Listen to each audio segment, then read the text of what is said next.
12 years, 7 games. Since 2005, we have seen the release of one new Forza Motorsport game every 2 years. From impressive beginnings on the original Xbox, to a streak of amazing and revolutionary games for the 360, only to follow up with a previously underwhelming showing on the Xbox One, it's time to look at what is now the final entry in the main Forza Motorsport series, as the franchise is on the brink of a full-on reboot. At least that's what they say.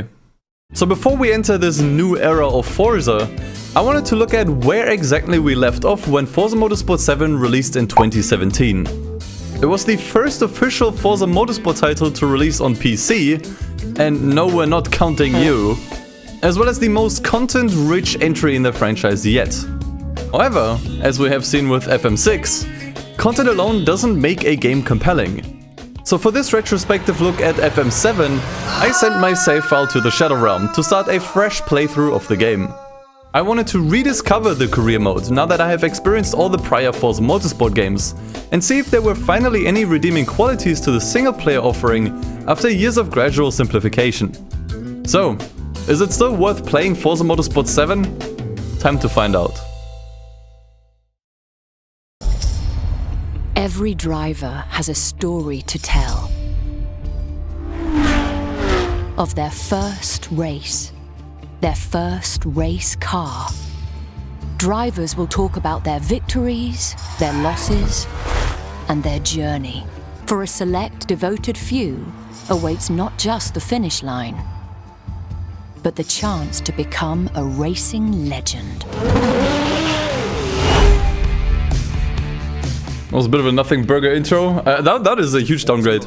I think if I try to think of all the features nobody asked for, character customization is probably at the top of that list. From here, you have a choice between starting your campaign for the Forza Drivers' Cup, jumping into multiplayer to race against drivers from all over the world, or exploring at your own pace. Letting people jump right into multiplayer this early on is a bad idea. Dubai. True, that was like the poster track for this game. I gotta say, like, Dubai is just not interesting. It's a city with like zero culture surrounded by desert. It always sounds so cool having a racing game in Dubai, but it's actually a horrible idea if you really think about it. Alright, there we are. Here we go. Graphically, I guess it looks decent so far, I will say. I have like a game looking much worse in memory. Thanks for ramming my car. But this is the initial drive. You know what I find interesting? Is that the initial drive doesn't start in first person view. Like in every other Forza. I also love how each of these like intro races always has like all assists turned on, so the car is just braking constantly. But I gotta say, I'm not really warming up with this track. I think this is like, if I compare to, you know, FM3 had Montserrat, right? That was like their big track. FM4 had Alps, I think, or whatever it was called. And then 5 had Prague, 6 had Rio, and now 7 has Dubai. I think this is easily the weakest one. There is really not much here. I mean, you have this tunnel here, which is kind of cool, I guess. You can't make Dubai interesting. Like, you have the city in the background there, but you're literally just driving through a desert. It's not that interesting. Okay, now they're starting us in first person. Alright. Yeah, it's a pretty neat addition. What is this camera? This is the close camera. What the fuck is this, dude?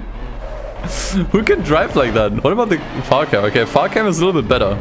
And driving in first person is definitely a unique experience because you're sitting so much higher up. Okay, I will say the rain looks a lot more impressive. Or like in general the bad weather.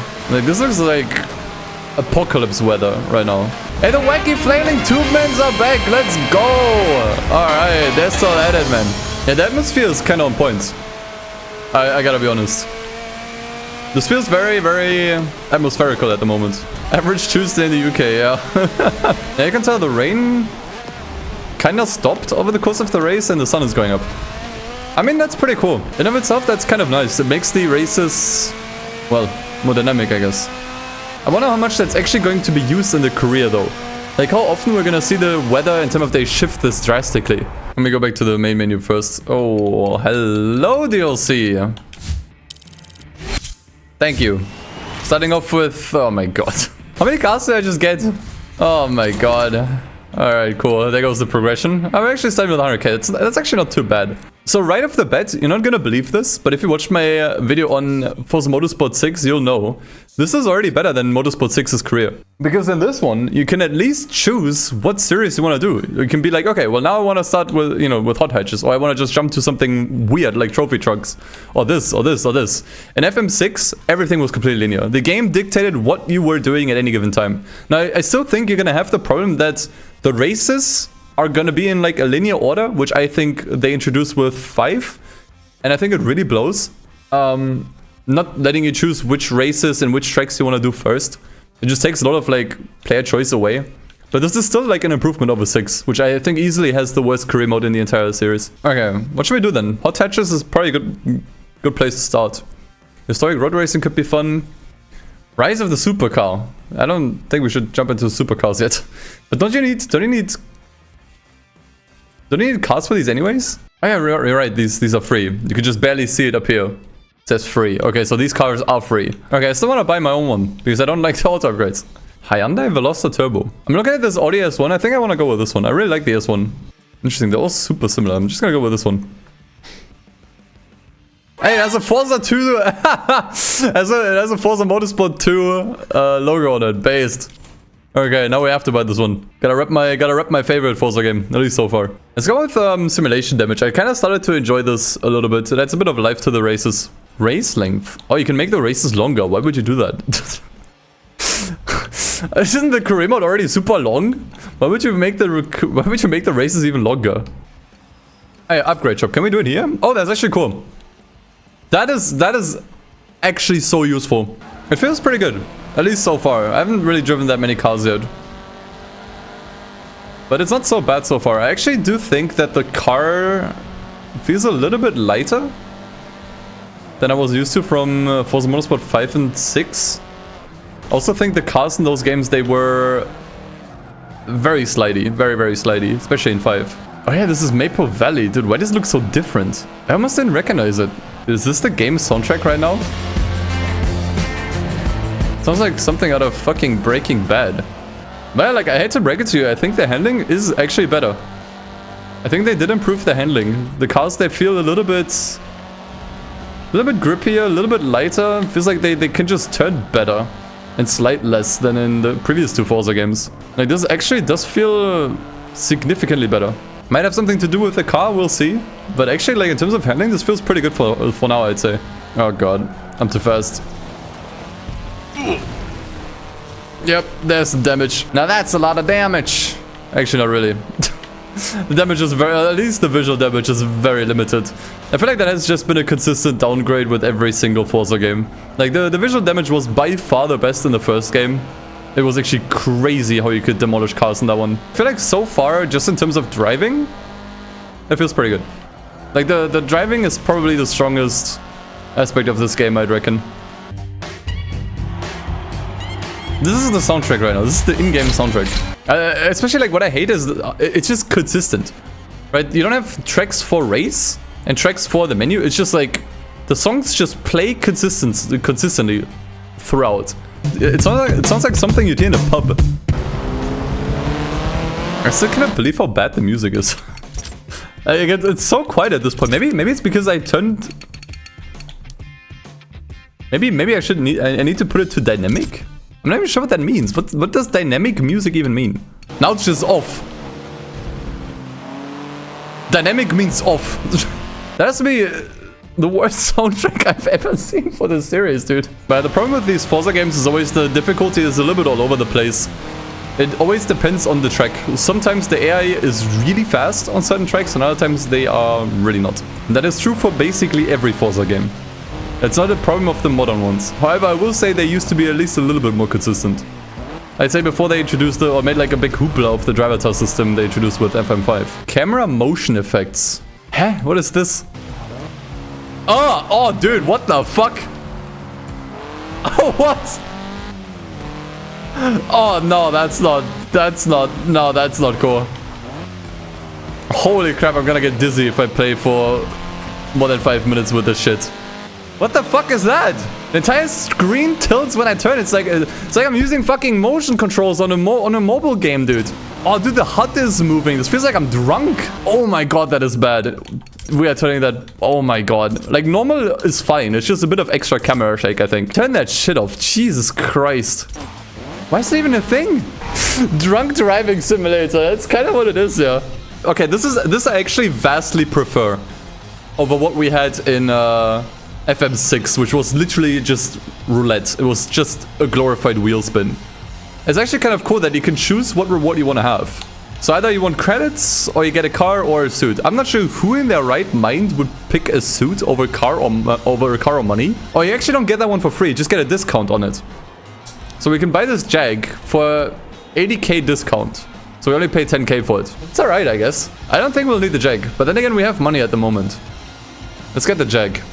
Okay, this must be new too. Okay, so you have like a car collection tier. I'm not sure if you get anything from collecting a certain amount of cars. Wow, that's dark. Holy crap. I can barely see the fucking car. The night is really dark. I mean, it was already fairly dark in 6. But it's maybe even darker. I literally can't even see my own car. Unless there's like someone else's headlights shining on me. Okay, so I upped the difficulty from highly skilled and expert, and the difference is pretty dramatic, I will say. This feels pretty tricky, man. At least for now. Look how much faster they are. This is not even comparable. Why is there no in-between?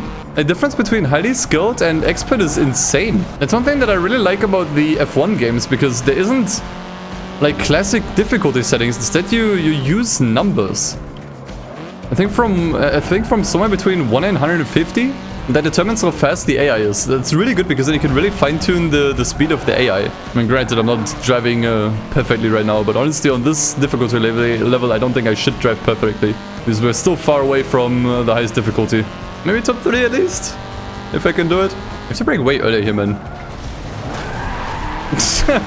There we go. There we go. So it's looking pretty good. I can now abuse some slipstreaming. I don't think I can make it into the top 3 anymore.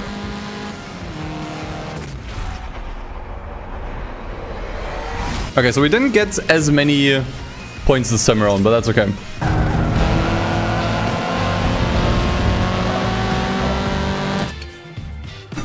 This music is driving me insane. This has to be one of the worst soundtracks I've ever listened to in a racing game. Not only does it not fit to racing, but it's also completely soulless. Like, you could play this music to someone who spent an ungodly amount of hours with this game, and they would not be able to realize it's from this game. I would rather listen to Unbound's music, because at least Unbound's music fits to the fucking game. I may not like the songs, but goddamn, it feels like something ripped out of a royalty-free music library. Like with the previous Forza games, I tried to keep the in-game music in, because I feel like, you know, it's part of the game. But it was actually that bad. I had to turn it off. They should have added the music as a difficulty option to them as a mod. Hey, bowling made it back. Okay, so we unlocked some kind of special events here. Let's try the Ken Block one. Auto racing has a history of rivalries. Rest in peace, by the way. Prost versus Senna, McLaren versus Ferrari. A proper rivalry gets your blood pumping, pushes you to improve. Pro rally driver Ken Block has dropped by the track to be your rival. So what are we doing here? This is probably like some sort of special event. Okay, so for now we're just following him. I guess just a race. Ow. Holy moly, look at that. Yep, immediately know what kind of car I am in. Oh my god. Okay, I already damaged the car. Fantastic. This feels a little bit different. A little bit different to the car I had before. I mean, just a one-on-one against Ken Block is fairly lame. I feel like you could have done a lot of cool stuff with that, you know? Maybe some kind of obstacle course, or I don't know, just basic drifting or whatever. Especially I think we're using the an identical car too. Doesn't even make sense. Because surely there's like only one version of this thing. This car is a lot of fun though. I will say that much. You know what? We ball. I think you have to brake way earlier here, by the way. The racing lane is... Little liar! You think drifting around these corners is faster? Oh, dude, almost didn't clip it. Surprise, motherfucker!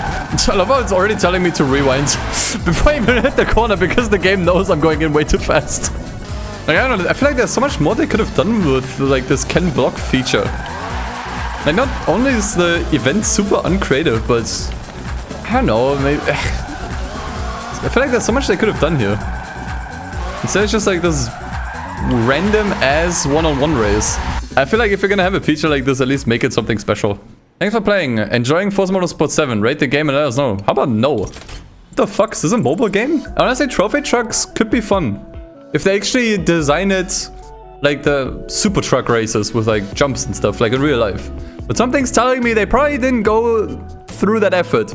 Those are off-road cars. I'm not sure why they're even here. Open Wheel Legends. Oh, reached tier 4 to compete in the series. Same for the supercar. I guess we're doing historic road racing next. So I think the game is once again trying to feed me auto-upgraded cars. See if we find a car that we like, and then we're gonna buy and upgrade it ourselves. It seems like the class limit is not actually C class, but C475. A lot of cool muscle cars here. If there's one thing I really can't fault this game for, it's the car list. The car list is solid as hell. And especially every car is like fairly detailed too, right? Ford Falcon XA GT. Ho! So this is how I did it in the previous Forzas. If I don't want to use the auto upgrades, you just buy it here in the dealership. It's finicky and not very user-friendly. This car comes with the parts needed to homologate the car for competitive racing. I guess that's just what they call auto upgrading. No, let me just buy stock parts here. Oh, it even tells you. It even tells you where it needs to be. Ah, there we go. So it needs stock. Wait, okay. You need to put very specific value. Wait, what? 265 tire width? 265 tire width? And a power of 336 kilowatts. Isn't that a little bit excessive? At that point, what's the point of upgrading the car myself? If the game is that stingy about what specs the car needs to have. Wasn't the idea to always have cars be kind of like, you know, there's like a limit, but you still had to kind of figure out how to get there and how to get the most out of the car? If I can only upgrade within those parameters, that is extremely limiting. Like, what if I want to build a car for this competition that has maybe not as much horsepower, but therefore less weight and better handling? I feel like this makes the entire upgrade system totally irrelevant. Why do they fuck with this so much? I don't get it, man. This used to be literally the best thing about Forza. It was like the one thing people went to Forza for instead of Gran Turismo. It's because of the flexibility with upgrades. Restricted more and more and more and more with every game that they made. I don't get it. What's the point?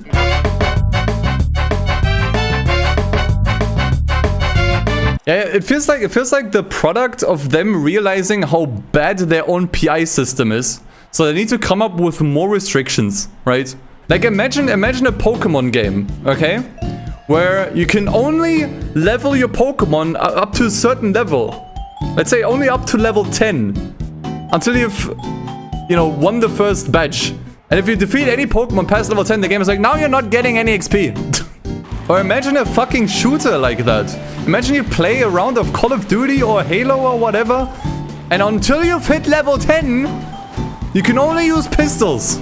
Like, what the fuck? Oh, and you can only add these attachments. Oh, you want that red dot sight? Nah. Not for this part of the game. No. No game works like this. Okay, do I have to keep ranting on this, or are we on the same page, everyone? Virginia International Raceway, interesting. And one thing that I noticed recently, by the way, after playing Forza Motorsport 4 again. So you might notice how in the top left corner, it tracks all of your driving actions, so passes, corners and stuff. And it turns out in Motorsport 4 you actually got money based on how many of those you did and how well you did in a race. Completely gone with 5 onwards, to the point where it shows you what you're doing, but it means nothing. It's just kind of there as like a relic of previous Forza games, where it feels like they kind of forgot why they even implemented this stuff in the first place. Come on, let's go bowling, chat. One big improvement in this game over FM6 is that these special showcase events, their progress kind of like feeds into the main progression, right? Like you get SP from these, and with SP unlock more events. The problem in 6 was you had these fun events, but they were just kind of like cut off from the rest of the game. So there was not really any point to do these at all. It didn't like actually, you know, further you in your career mode. So I will say that there is some good. I do stand by that there are some improvements in this game over FM6. That's the point behind the videos that I make on these games. I want to judge them as single player games and see if they're still holding up. We have to wait, chat. It's like a Gran Turismo 4. Yeah, it's basically one lap magic. Waiting included. I gotta be honest, like, Maybe some of you guys don't like to hear this, but I actually do think the handling is better. Granted, it might have to do with me playing this game at over 60 FPS on PC. And I think overall I still prefer the handling of Forza Motorsport 2, yes. But it's nice, it's not bad. I think the driving is probably the strongest aspect of the entire game. How tall am I? My neck looks very long. Yeah, my neck actually makes up 80% of my total height. You just won the Seeker Championship, and you showed everyone what a contender you are. Now, if that's not enough, you can now take your shot at the next step to the Cup, the Breakout Championship. Okay, so now we're basically moving on to the next category. Yeah, I like the progression a lot more in this one. I think Forza Motorsport 6 really was a low point for just career structure and progression in the series. Like, they did certainly improve it here. Spa-Francorchamps 100. 100 what? Miles or kilometers? I'm guessing miles. Oh, I hope it's not laps. Dude, I hope it's not laps. If it's laps, then you can fuck right off. Let's do Sports Compact and see if we can customize some cars here. See if we can find something fresh. Man, this car really reminds me of Asphalt 8. Dude, that is fucking ugly. Holy shit, that is ugly. I don't think I've ever seen this Civic in a racing game before. Oh, in another one. Kinda wanna go with this one. It's kinda weird. Oh no. We have to drive this at some point, Chad. Stock parts. Let's try to upgrade the car again. Now that I have a better understanding how the entire system works. So we have a restriction for street tires. And that means I have to use street tires, right? Like, I have stock fitted at the moment, and it breaks the division restrictions. But I also can't use anything better. I have to use street. Like, you need a specific tire compound. But tire width, power, and class is irrelevant. Like, I could just slap street tires on, and the car is now eligible. Everything else is whatever, as long as you don't exceed certain numbers. I find that really goofy overall. So yeah, you can still like upgrade cars, but it's so incredibly limiting. I really don't think they should have bothered with this at all. Have you seen this car in any other game before? I don't even remember it from the Horizon games. It doesn't really feel like a step up from the, or enough of a step up from the previous game. I guess that's kind of like what I'm thinking. Like going from 4 to 5 obviously was like a massive like downgrade in content and everything. But at least it was, you know, working on a new console. You know, there was like a big graphics glow up. And it felt like something fresh. Like the handling has been overhauled and everything. The physics, for better or for worse, it felt different. And then with 6, you know, it was mainly just the night and day and the weather. Which, you know, as I said, like at that point was already overdue. But at least it was something. But with this game, I'm like, what's actually new here? Dynamic weather. Cool, I guess. Like, it's nice, but is it really enough to justify another game? Do you have any cool info about this automobile? No, they don't! Okay, I think this car was in like basically every Forza game. All they have to do with this car is literally just copy and paste the voiceovers.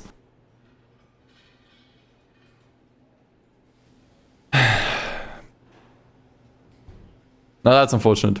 That, in my opinion, like these explanations from these cars, especially when they were spoken by Clarkson, they added so much personality and soul to these games, where it felt like you're actually getting to know the cars that you're driving. What about Ken's Fiesta? Like there's so much to talk about with this car. Like, I don't even know where to start.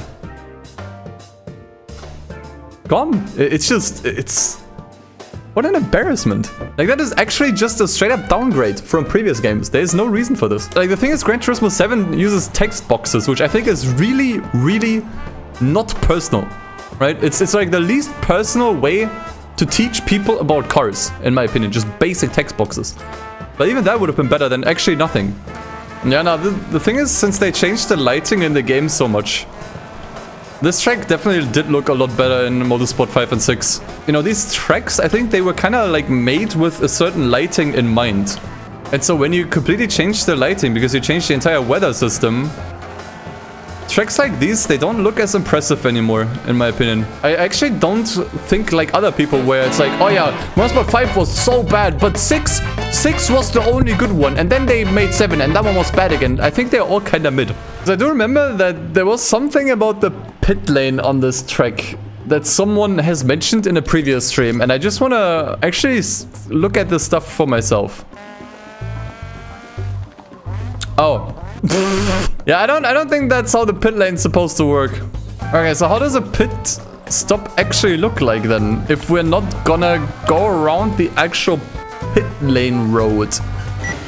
Okay, good pit. Just make sure you leave the lane, as we have it blocked right now due to Copeland using the corner to cut in previous races. There's no way that you just close the lane for one drive. Oh shit! Since you have the dynamic weather, there are certain weather settings that just look extremely dull and extremely bland, and I think this is a great example. You have the lack of personality with this game, with them literally just taking out, you know, Forza Vista, car explanations, and a bunch of other stuff. And then you have races that just look like this, and it just paints the picture of a game that feels just really unremarkable. You know, like there's nothing about this game where I'm like, holy crap, that's so good here. And I think that's like the main thing with this game. And I think that's kind of why people consider this as the worst one. Because even Motorsport 5, you know, looked very pretty. You know, it had car explanations, you know, Forza Vista, etc. Despite the issues that it had, you know, it still brought something to the table that was worth remembering. I can't say the same for this game. Like, if you don't care that much about progression, if you just want to drive cars, you'll be perfectly fine with Forza Motorsport 6. That's probably going to be your favorite. But if progression is kind of important to you, then I think 5 and 6 are really going to suck for you. Would I recommend to play any of these games? Honestly, kind of no. Not really. Because there's just much better alternatives out there. I think if you only have an Xbox One, then maybe, right? I'm not sure if there are any like cool alternatives on Xbox One for like, you know, track-based racing games. Maybe I'd rather play the F1 games, but you might not be into F1. So I don't know. Yeah, it's just kind of like, it makes me miss the old ones, you know, if anything. Like these newer Forzas, they just make me want to play the old ones again, and I think a lot of people feel that way.